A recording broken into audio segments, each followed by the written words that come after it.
제이지와 비욘세, 헐리우드 최고의 파워 커플입니다. 자, 미국 가요계 하면은 이 둘의 장악력을 빼놓을 수 없을 정도로 거대한 제국을 이루었습니다. 자, 각자의 개인적인 커리어는 물론이고 기획사 장사해가지고 벌어먹고 물 장사해가지고 벌어먹고, 물 장사는 이제 술 장사입니다. 나이트클럽 장사해가지고 땡겨먹고, 심지어 NBA 농구팀에 투자를 하는 등 헐리우드 연예인 이름으로 밀었을 때 돈 되는 모든 사업에서 제이지와 비욘세의 발자국을 찾을 수 있습니다. 그런 그들의 엄청난 성공 이면에는 여러 가지 의혹들과 음모론이 제기되고 있는 상황이지만 그때마다 초호화 법무팀이 움직이면서 철저하게 방어되어 왔습니다. 그리고 주문과 각종 엽기적인 범죄 혐의들로 최근 엄청난 사회적 파장을 불러일으켰던 퍼모씨, 퍼프 애비와도 관계가 있는 것은 물론이고 세상을 움직이는 힘 있는 자들의 비밀 조직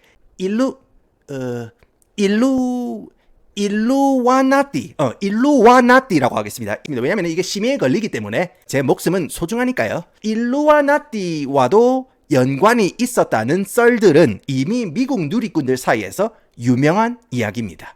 그렇다면 도대체 둘의 어떤 행보들이 이런 무시무시한 정황과 추측들을 양산하게 되었는가? 오늘은 제이지와 비욘세의 이야기를 한번 말아드리겠습니다.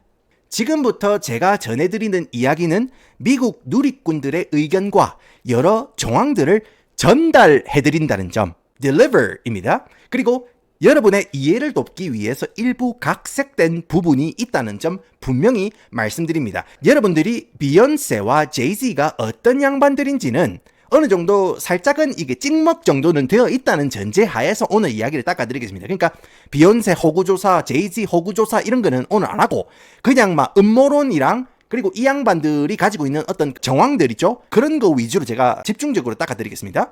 일단 비욘세랑 제이지 이 두 사람은 언제 처음 통성명을 했는가부터가 일단 논란입니다. 자, 이 둘이 여러 번 인터뷰나 가수니까 노래 가사에 자기들 이야기를 넣잖아요.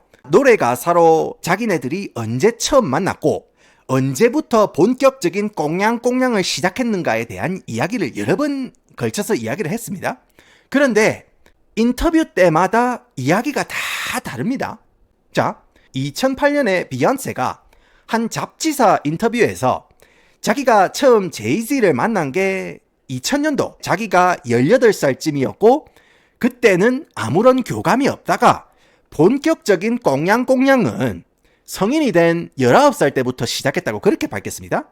그런데 이게 또 아다리가 안 맞는 게 2007년, 그러니까 비욘세의 인터뷰보다 1년 전에 제이지가 찰리 로즈라는 이 양반 토크쇼에 나와가지고 인터뷰를 했습니다.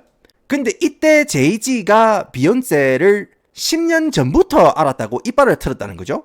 10년 전이면은 1997년이 되고 그러면은 비욘세 언니가 16살 때라는 거죠. 제이지가 그때 28이었거든요. 제이지가 28이었고 비욘세 언니가 16살 때라는 건데 그러면은 그 한국의 그 어디 보자 그 한국의 그 유명한 미스터 아무튼 그러면은 1997년도에 Destiny's Child라고 해가지고 미국 흑인 언니 3명 그러니까 뭐 단가 안 맞을 때는 한 4명이서 같이 활동을 했던 그 Destiny's Child라는 미국 흑인 버전 SES 그러니까 핑클 같은 소녀 그룹이 있었어요. 예전에는 굉장히 풋풋했습니다. 이게 바로 이제 비욘세 언니 16살 때 아무튼 간에 1997년도 Destiny's Child 뮤직비디오 촬영 현장에서 제이지랑 비욘세 언니랑 찍은 사진이 버젓이 인터넷에 돌아다니고 있습니다. 그리고 이때뿐만이 아니고 1998년 1월 31일에 제이지가 텍사스 댈러스에 있는 그 나이트클럽에서 Destiny's Child 공연을 지켜보는 그런 사진이 또 있습니다. 아니 뭐 한 번 정도는 후배 가수 뮤직비디오 촬영하는데 그 촬영장 주변에 있는 유명한 쌈밥집에서 점심 때리다가 후배 가수 뮤직비디오 촬영하니까 우연히 쓱 주머니 손 꽂고 지나가다가 마주쳐가지고 사진 한 방 같이 찍을 수는 있는 거잖아요. 커피 한잔 하세요 이러면서 커피 한잔 하세요. 아이고 주변에 요 주변에 쌈밥집 잘하는 데 있어가지고 함께 한 젓가락 가다가 요 뭐 뮤직비디오 촬영 있는 거 같다고 봤는데 비욘세 와 좋아 좋아 계속 그렇게 하면 좋아. 이렇게 뭐 후배 응원하는 차원에서 같이 사진 한 방 찍을 수는 있는 거잖아요. 근데 두 번은 좀 거시기 한 게 있는 거거든요. 그러니까 이런 모든 증거들이 시퍼렇게 눈을 뜨고 많이 쳐다보고 있는 상황에서 두 사람이 이제 이야기 합을 맞췄어요. 자, 우리 둘이 이야기를 맞춰가지고 업데이트를 합시다. 이렇게 해가지고 둘이 합을 맞춘 버전은 이렇습니다. 2000년에 MTV Spring Break Festival이라고 해가지고 제이지랑 Destiny's Child 언니들이 같이 공연을 했어요. 그때 출연진이 굉장히 많았는데 같이 이제 비즈니스석을 끊어가지고 비행기를 같이 타고 이동을 했답니다. 그런데 그때 연세 언니가 18이었어요. 낭낭 18세라는 거죠. 18이었는데 우연히 당시에 30살이었던 제이지가 연세 언니 바로 옆좌석에 이렇게 배치가 됐답니다. 그래서 그때 제이지가 그죠? 제이지 특유의 그 목소리가 있어요. Yo, it's your boy Jay-Z 하니까 연세 언니도 Hey Jay 하고 인사를 때리고 이러면서 통성명을 했습니다. 그때 제이지는 비욘세를 딱 처음 만났는데 직감적으로 Yo, 이 여자는 정말 특별한 여자다 라는 그런 느낌을 느꼈지만 아직 18살의 어린 친구니까 2년간 아예 연락을 안 하고 지내다가 비욘세가 20살이 되던 해에 다시 연이 닿아가지고 그때부터 본격적인 꽁냥꽁냥을 시작했다는 대충 그런 까라의 이야기를 공식 입장으로 채택하고 모든 매체나 자기들 가사에 최신 업데이트 패치를 열심히 깔았거든요. 이런 식으로 여러 군데에서 이야기를 해야 이게 기정사실화가 되어버리니까 그죠? 그런데 여러분들 만약에 28살이 16살 어린 친구한테 연락하고 찝쩍거리고 그랬다면은 도덕적으로 조금 그렇다. 그런 말씀을 드립니다. 그렇기 때문에 이 양반들은 이미 시작부터가 쎄한 냄새가 나는 거거든요. 자, 이렇게 둘이 열애를 처음에 공식적으로 인정했을 때 업계는 완전히 뿌리째 흔들렸습니다. 왜냐? 비욘세는 여성 흑인 음악계에서는 이거고 제이지도 남성 흑인 음악계에서는 이거기 때문에 진짜로 이 둘이 합치면은 아무도 못 막는 천하무적인 겁니다. 여러분들 우리 솔직해집시다. 액면가로 봤을 때 아니 우리 연세 언니가 뭐가 아쉬워가지고 그죠? 아니 저도 사실은 힙합 음악을 정말로 좋아하는 사람이거든요. 업계 최고의 랩 장인이자 역사상 래퍼 탑10 프리미엄을 붙이고 제이지를 보더라도 그리고 제이지는 개인 커리어는 물론이고 진짜 사업적으로도 엄청나게 성공한 양반입니다. 기획사 장사, 술 장사, 클럽 장사 해가지고 자산 4조 원을 찍은 진짜로 헐리우드 연예인들 중에서는 가장 부유한 양반이 바로 제이지거든요. 그런 모든 프리미엄을 갖다 붙이고 제이지를 바라보더라도 이거 워낙 세숫대와 밸런스가 안 맞으니까 이 둘이 꽁냥꽁냥 했던 당시에 나는 이 결혼 반댈세 했던 양반들이 굉장히 많았거든요. 왜냐? 연세 언니가 제이지 실탄 없이도 자유롭게 잘 살만한 실력과 능력을 또 갖추고 있는 그런 언니라는 거죠. 이렇게 그죠? 웬만큼 액면가가 안 맞아야 될 거 아닙니까? 예, 그죠? 아무리 돈이 좋더라도 아무리 봐도 이 둘의 관계가 굉장히 미스테리한 거거든요. 근데 여러분들 보기는 딱 2개밖에 없습니다. 예. 자, 첫 번째는 쇼윈도우 커플. 자, 쇼윈도우 커플로 비즈니스적인 관계로 더 큰 돈을 쓸어 담으려고 하거나 그것도 아니면은 액면가를 초월한 찐 사랑이거나 딱 2개입니다. 자, 그러면은 미국 누리꾼들은 어떻게 생각을 하느냐? 바로 온라인 음모론 탐구학자들은 이런 식으로 주장을 하고 있습니다. 자, 이 둘은 전 세계를 움직이는 비밀단체 일루아나티의 소속이라는 썰이 난무합니다. 자, 제이지가 아까 기획사 장사를 한다고 했지 않습니까? 그 기획사 이름이 록네이션입니다. 한국에도 여러분들 힙합 레이블이라고 있지 않습니까? 그러니까 힙합하는 양반들 중에서 자기 쪼가 맞고 마음이 맞는 양반들끼리 떼거지로 이제 모여가지고 이제 친목을 다지는 그걸 이제 크루라고 부르고, 그러니까 친목에서 돈이 엮이면은 그거를 레이블이라고 합니다. 그러니까 그냥 완전 간단하고 쉽게 말해가지고 그렇습니다. 그게 맞다는 말은 아니고, 그 중에 옛날에 한국에도 이제 도끼 더 콰이엇 빈지노 해가지고 일리어네어 레코드라고 있었잖아요. 총 모양, 손 모양 이렇게 하면서 그런 식으로 이제 단합을 과시하는 게 이런 식으로 손 모양 이렇게 한다는 거죠. 그런데 그거의 원조격으로 제이지의 기획사 록네이션 소속 가수들은 이런 식으로 손을 모아가지고 삼각김밥 모양을 만든다는 거죠. 이렇게 삼각형으로 도리토스처럼 이렇게 만든다는 거죠. 도리토스처럼. 뭔 말인지 알겠죠? 그런데 여러분들, 온라인 음모론 탐구학자들은 이게 이 삼각형이 일루와나티의 상징인 삼각김밥 눈깔이라는 주장을 하고 있습니다. 그런데 제이지는 이거는 단지 다이아몬드 모양을 보여주는 것이지 사람들이 생각하는 그런 표식 같은 게 아니다 라면서 상상력이 많으면 그 인생 고달퍼 하면서 일축을 했습니다. 그뿐만이 아닙니다. 비욘세가 2013년에 슈퍼볼 하프타임 쇼에서 또 이런 손 모양을 보입니다. 이거는 여러분들 무슨 안무의 한 부분도 아닙니다. 뭐 안무하다가 이런 식으로 하면은 뭐 안무라고도 할 수 있겠는데 대뜸 뜬금없이 이런 손 모양을 하는 겁니다. 여러분들, 슈퍼볼 하프타임 쇼가 뭡니까? 진짜로 미국에서 활동하는 가수로서 설 수 있는 가장 큰 무대, 그러니까 미국에서 가장 많은 사람들이 동시에 시청하는 그 무대에서 이 손짓을 때렸을 때는 많은 음모론 탐구학자들의 눈을 땡그랗게 만들 수 있는 건덕지라는 거죠. 그리고 비욘세 언니의 레모네이드라는 앨범이나 르네상스 앨범 자켓, 그리고 공연 뮤직비디오에 나오는 여러 시각 효과가 일종의 일루와나티 의식 같은 거다 라고 하면서 사람들 머리에 은연중에 어떤 메시지를 세뇌를 시키는 거다라는 아주 흥미로운 이야기가 나오기도 합니다.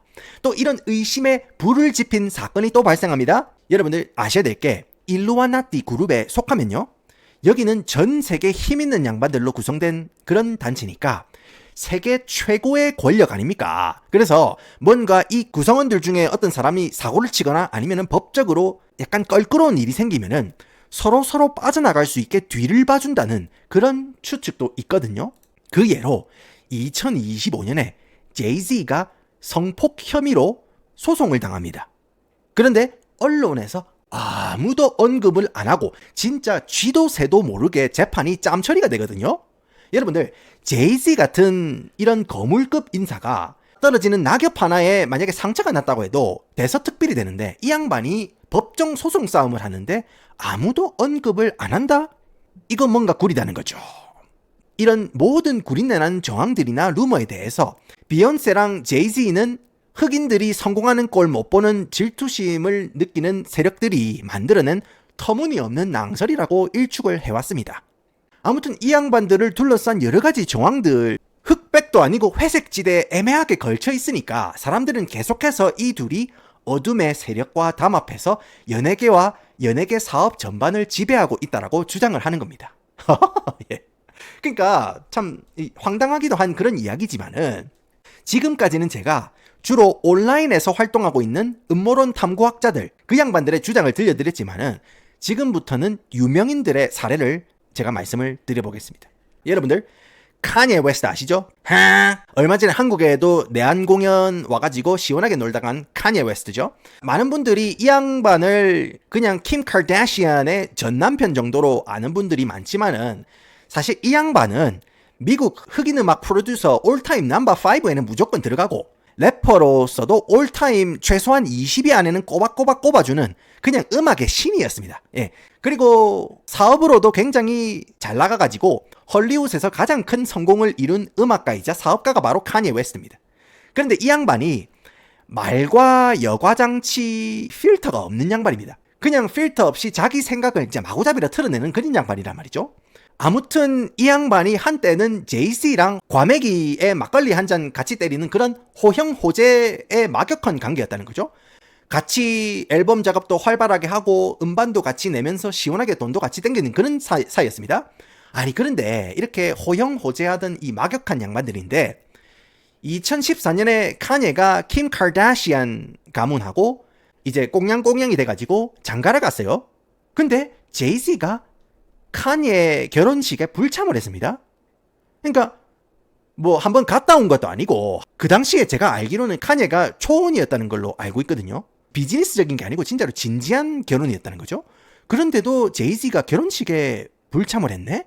사실은 그때 사정이 있었어요. 예. 2014년 그 당시에 바람을 피우다가 비욘세 언니한테 걸려가지고 그때 한참 여론이 안 좋았었거든요. 근데 뭐 이제 제이지 입장에서는 휴 괜히 내가 네 결혼식에 가가지고 초치는 것보다 그냥 집에서 설거지나 빨래나 하고 있는 게 집안 분위기에 좋지 않겠냐, 뭐 이런 식으로 약간 둘러댔긴 했겠죠. 뭐 개똥 같은 소리거든요, 솔직히 말해가지고. 이 양반이 뭐 바람 걸린 거 가지고 여론 눈치 봐가지고 호영호재하는 사이 친구 결혼식에 안 가고 그럴 양반이 아니거든요. 그러다가 굉장히 큰 사건이 터집니다. 2년이 지난 2016년에 카니에 웨스트가 콘서트에서 제이지랑 비욘세를 공개적으로 저격을 했습니다. 그게 무슨 내용이었냐면은 제이지와 비욘세가 카니에와 카니에 가족의 이 목숨을 노린다는 아주 충격적인 이야기를 합니다. 그리고 비슷한 시기에 저널리스트들이 막 쫓아다니면서 그 발언에 대해서 계속 물어봤어요. 그러니까 카니에가 마지못해가지고 창문을 딱 열어가지고 어떻게 말했냐면은, 나 지금 억울로 아니야. 내 생명, 내 성공, 내 커리어를 다 걸 수 있어. 진짜 진심이야.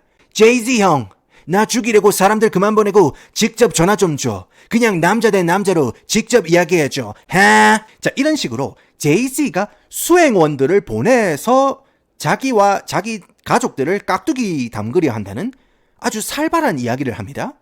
그리고 그 이후에도 한동안 굉장히 꾸준하게 제이지의 무서움에 대해서 콘서트나 인터뷰에서 공개적으로 제이지와 비욘세에 대해서 언급을 하기 시작합니다.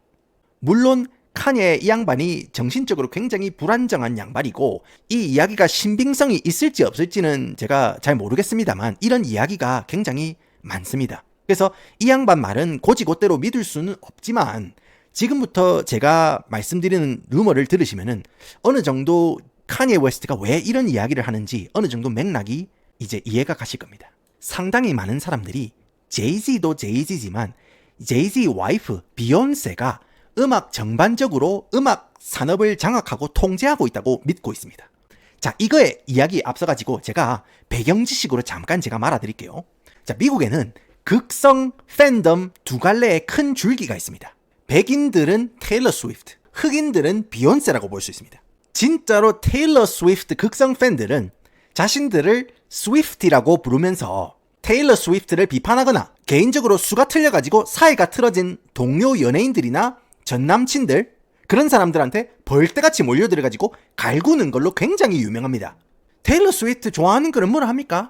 근데 다른 팬덤에 너무 배타적이고 공격적이니까 그게 문제라는 거거든요.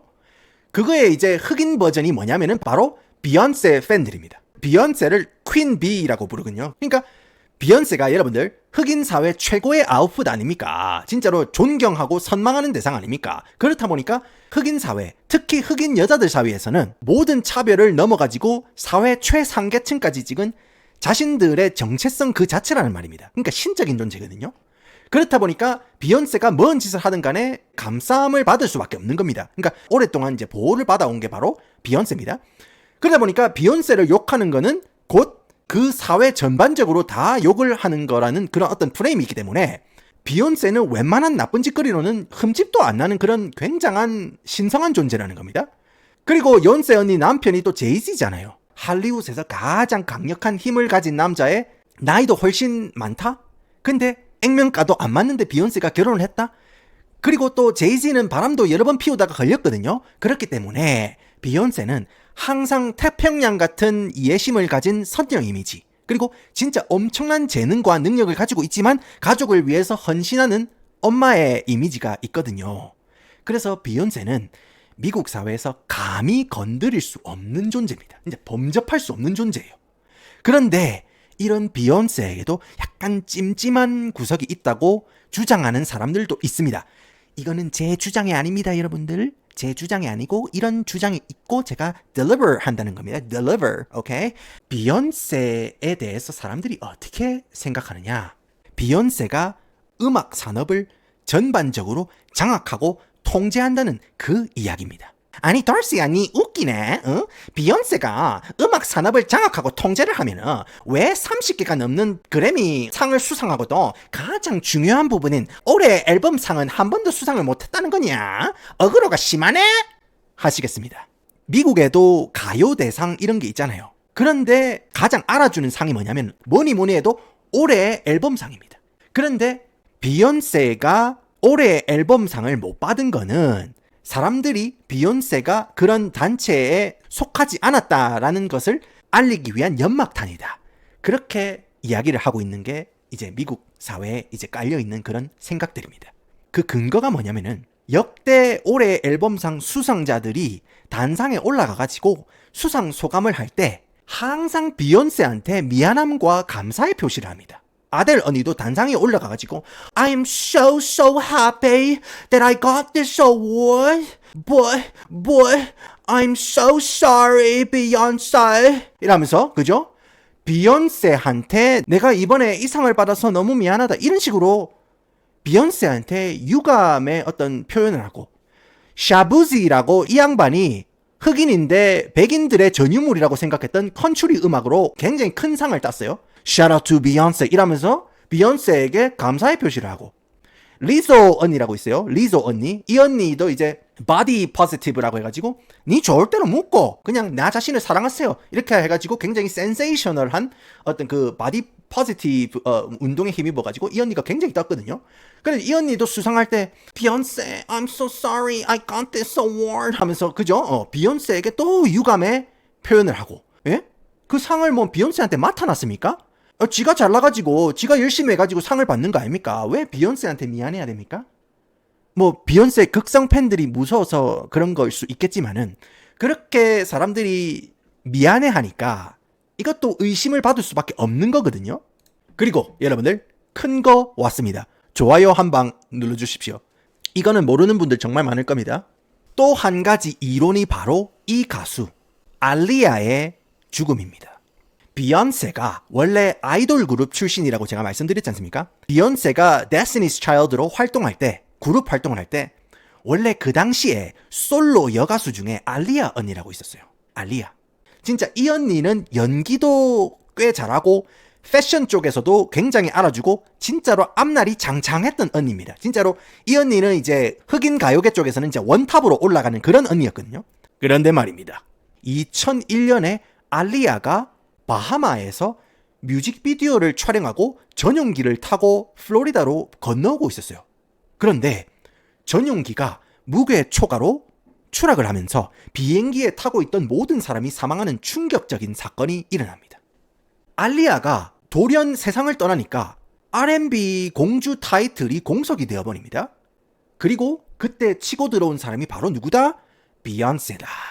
그러면서 비욘세가 아이돌 가수 계열에서 이제는 솔로 원탑으로 치고 들어오는 거거든요. 그런데 여기서 엄청나게 많은 온라인 음모론 탐구학자들이 알리아의 죽음은 원래 일루아나티 그룹에서 알리아를 앞세워가지고 음악 산업을 굴리려고 했는데 일루아나티가 원하는 대로 말을 안 들으니까 알리아를 제거하고 비욘세를 그 자리에 끼워 넣었다는 이야기가 돌고 있다는 겁니다. 이거는 여러분들 정황이고 제 의견이 아닙니다. 아니 돌스야, 알리아가 세상을 떠난 게 안타깝기는 한데 그거 하나로 비욘세를 까는 거는 좀 어불성설 아니냐? 하시겠습니다? 맞습니다. 그런데 비욘세가 왕관을 쓰기까지 또 한 명의 희생이 있었다는 그런 루머가 있습니다.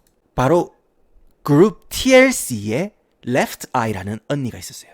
Left Eye. 사실 2000년대 초에 흑인 R&B 퀸 타이틀에 도전했던 사람이 바로 알리아, 비욘세, Left Eye. 이렇게 3파전이었습니다. 그런데 알리아의 비행기 추락 사고가 있고 1년 후에 Left Eye 언니도 교통사고로 갑작스럽게 세상을 떠납니다.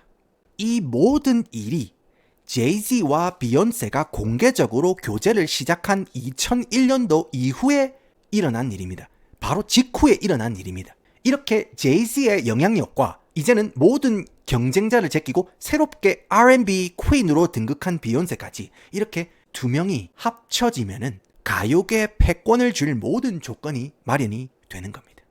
그러니까 이제 이 커플은 냉면과 갈비 조합인 거예요. 여러분들 냉면 그냥 먹어도 맛있죠? 갈비 그냥 먹어도 맛있어요. 근데 둘이 냉면과 갈비가 같이 이제 합친 거예요. 그러니까 천하무적의 조합이 된다는 겁니다. 그러니까 음모론 탐구학자들 입장에서는 이게 아다리가 딱딱 맞는다는 거죠. 그러니까 비욘세 입장에서는 내가 아이돌 생활을 16세 시작했다. 내가 어떻게 여기까지 왔냐? 알리아 제끼고 왼쪽 눈 보내고 데스티니스 차일드 멤버들 다 제꼈다. 응? 그러니까 이런 식으로 비욘세가 왕좌를 차지하기까지 겸연쩍은 일들이 너무 많이 생기니까 이 이야기가 이제 미국에서 돌고 도는 겁니다. 그뿐만이 아닙니다. 최근 미국을 떠들썩하게 했던 여러 가지 성 관련 범죄와 엽기적인 매춘 혐의를 받았다가 유전 무죄, 무전 유죄로 솜방망이 처벌만 받게 된 퍼프 애비 퍼머 씨를 이제는 여러분들도 잘 아실 겁니다. 제이지와 퍼프 애비는 69년생 동갑내기 절친입니다. 이 둘은 각기 다른 인터뷰에서 서로 간에 상당한 친분을 과시해왔고 같이 공식 석상에서 모습을 보이고 또 비공식적인 자리나 파티에서도 같이 노닥거리는 모습이 여러 번 포착이 되었다는 거죠. 그런데 퍼머 씨의 엽기적인 야스 파티를 둘러싼 대대적인 경찰 검찰 조사를 받는 그 시기에 진짜로 제이지는 쥐 죽은 듯 조용했습니다. 그런 제이지가 퍼프 애비랑만 친한 게 아닙니다. 자, 임마 이거는 여러분들 얼굴은 잘 모르실 건데 한국에서 굉장히 유명한 놈입니다. 노래 싫어하시는 분들 음소거 좀 하십시오. 자, 아직까지도 임마의 실체를 모르는 사람이 많은데 임마가 바로 어린애들 건드는 도라이거든요. 임마가 누구냐면은 제가 노래 부를 겁니다. I believe I can fly, I believe I can touch the kids 했던 완전 상도라이거든요. 바로 R. 켈리입니다. R. 켈리. R. 켈리와 제이지는 상당히 가까운 친구 사이였습니다. 같이 피처링도 하고 난리가 났었던 사이거든요. 그런데 최근에 R. 켈리가 어린애들 상대로 한 쓰레기 짓이 만천하에 알려지자 제이지는 또 모르는 일이라고 아주 잡아떼고 손절을 칩니다. 그러니까 제이지랑 가장 친하게 지내던 퍼프 애비 그리고 R. 켈리 이 두 명 다 성범죄 관련으로 수사를 받고 실형을 받는데 제이지가 운이 없어가지고 계속 이런 구린 놈들만 주변에 엮이는 건지 아니면은 한통속인지 계속해서 미국 누리꾼들의 이런저런 궁금증이 샘솟는 것이고 자 그리고 마지막 바로 제규어 라이트라는 이 언니입니다. 이 언니가 굉장히 유명하며 전투력이 강하기로 미국 사회에서 굉장히 유명한 언니입니다. 제규어 이 언니는 유명했던 스타는 아닙니다. 왕년에 가수라든지 작곡가라든지 배우라든지 굉장히 열심히 산 언니입니다. 사실은 이 언니가 2001년에 제이지가 공연할 때 뒤에서 이제 코러스를 쳐주는 그런 언니였거든요. 그러니까 제이지랑 굉장히 가까운 그런 언니였다는 거죠. 그런데 이 언니가 유명해진 이유가 뭐냐면은 미국 엔터테인먼트 업계에서 절대 입에 올리면 안 되는 두 명이 있었어요. 제이지랑 퍼프 애비. 근데 이 두 명이 해온 여러 가지 더러운 짓거리에 대해서 수차례 의혹 제기를 해왔던 제이지와 퍼프 애비 담당 일진원입니다. 사람들이 막 수차례 말리고 이랬는데 나라 임마들 이거 내가 손볼 끼다 이러면서 제이지와 퍼프 애비에 대해서 굉장히 노골적으로 이 양반들이 어떤 짓거리를 해왔는지 폭로를 해온 그런 전투력이 상당한 언니입니다.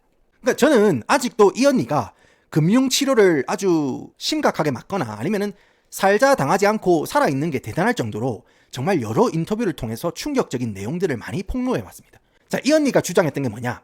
퍼프 애비가 프리크오프스라는 그 파티에서 난잡한 야스 파티에서 조직적으로 사약을 사용하고 미자들까지 줄줄이 그 파티에 엮여있고 그 파티에 신인 가수들을 투입시키고 촬영까지 하면서 그 촬영물을 빌미로 커리어 내내 그 친구들을 통제해왔다고 주장했습니다.